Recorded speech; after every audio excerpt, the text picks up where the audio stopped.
Hey y'all, Banjo Ben here with another Bag of Licks lessons. I love teaching these lessons and y'all love the Bag of Licks, and this one's all about rhythm. We've already done the G chord to C chord, like finding all kinds of different cool ways to get there when you're playing rhythm. And we've already done D back to G. Now we're going to do G to D. So I'm going to give you 9 rhythm licks that have quite a bit of variance in them. Check them out, and then I'll teach you how to play each and every one.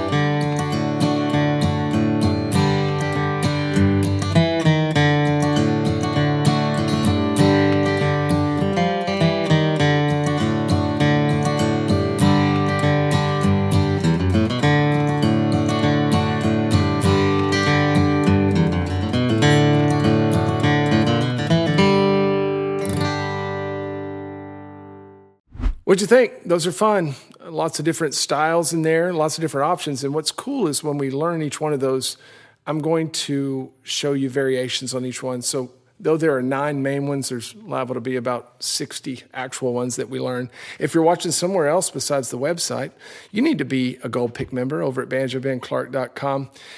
If you join there, you get access to hundreds of lessons, all these Bag of Licks lessons, but also banjo and mandolin lessons, download tabs, the whole thing. If you're watching here on the site as a Gold Pick member, thank you for your support of the site, and be sure and grab those tabs, and we'll jump right in to Bag of Lick number 1.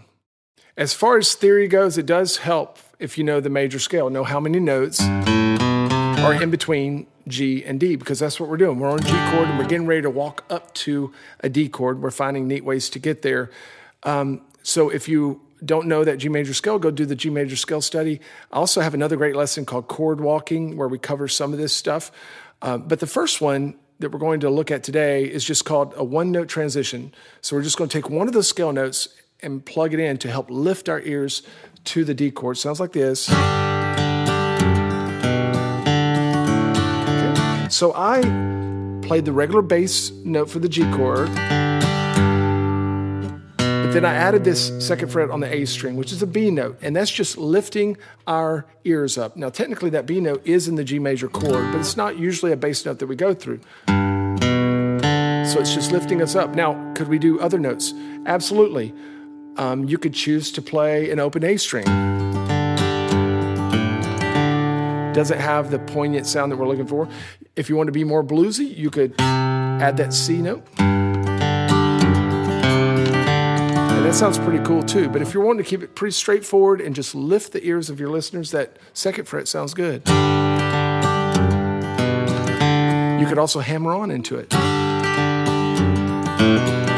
sounds pretty cool. All right. Our next one we're going to learn is just called a quarter note walk, and that's where the knowledge of the scale comes in, and it sounds like this.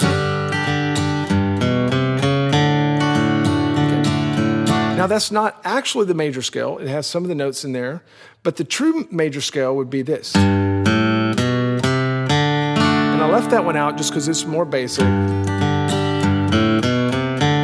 Don't forget about that one, though. But the one that I just showed you actually borrows a blues note in there. It borrows that C sharp or D flat. That's the flat 5, so it's got this chromatic feel as we walk up into that D chord. So it's got a little bit more of a bluesy feel to it.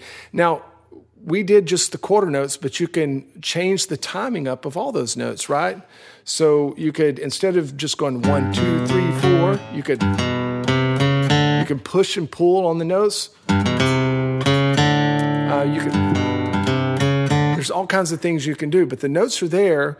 It's up to you to kind of mess with the timing to create variations. Speaking of variations, the next one's called a delayed slide, and that's exactly what we're going to do. So the same exact notes, just presented in a different way. Listen to this.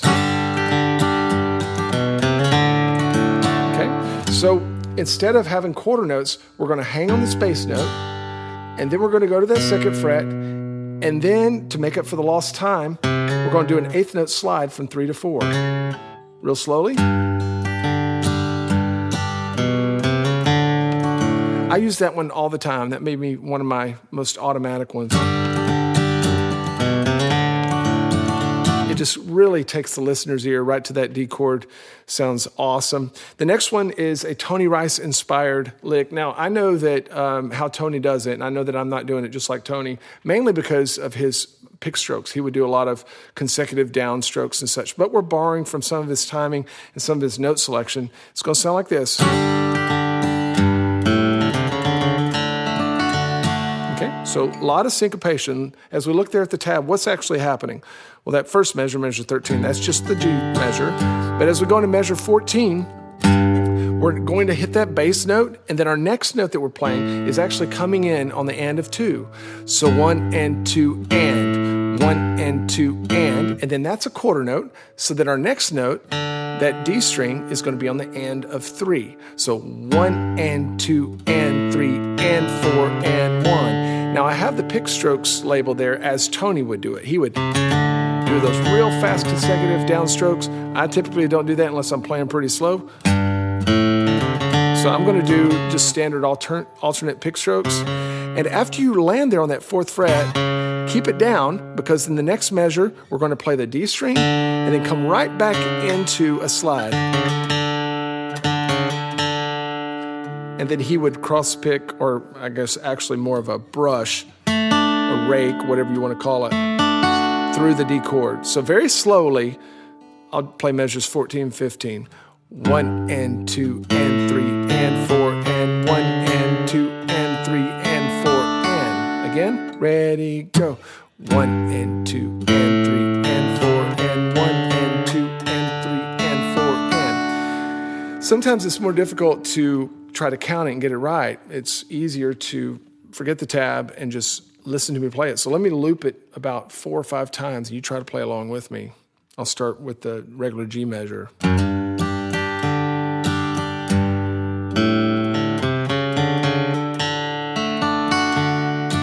Again.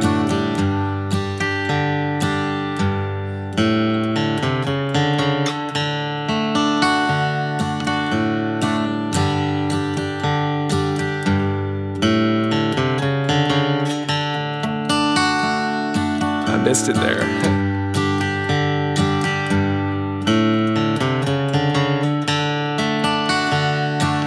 A little bit faster. Oh, let me do it again.